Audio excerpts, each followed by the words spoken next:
శ్రీ సత్యసాయి జిల్లాలో దళితులపై దాడులు పెరిగాయని వైఎస్ఆర్సీపీ జిల్లా అధ్యక్షురాలు ఉషశ్రీ చరణ్ ఆరోపించారు. పుట్టపర్తి ఎస్పీ సతీష్ కుమార్ ను కలిసి పెనుగొండ నియోజకవర్గంలో చోటు చేసుకున్న ఘటనలపై ఫిర్యాదు చేశారు. వైఎస్ఆర్సీపీ మాజీ కౌన్సిలర్ టెంపో శ్రీనివాసుల ఇంటిపై మంత్రి సవిత అనుచరులు దాడి చేయడం దారుణమన్నారు. కాలనీ సమస్యలను ప్రశ్నించినందుకే దాడులు చేయడం అమానుషమని పేర్కొన్నారు. కూటమి ప్రభుత్వం వచ్చాక టీడీపీ నాయకుల అరాచకాలు పెరిగాయని విమర్శించారు. ఇలాంటి ఘటనలను అరికట్టాలని పోలీసులను కోరారు. సవితమ్మ పెనుగొండలో సవితమ్మదైతే రిపబ్లిక్ ఆఫ్ పెనుగొండ అనగా ఏదైనా అభివృద్ధి గురించి ఆమె మాట్లాడుతూ ఉంటుంది.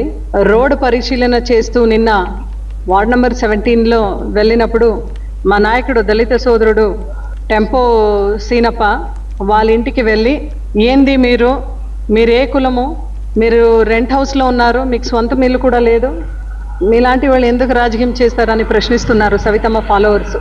ఈరోజు సవితమ్మ ఫాలోవర్స్ అందరికీ కూడా ఒకటే మాట అడుగుతున్నాం, అంటే దళితులు అంటే అంత చులకంగా కనిపిస్తున్నారా మీకు?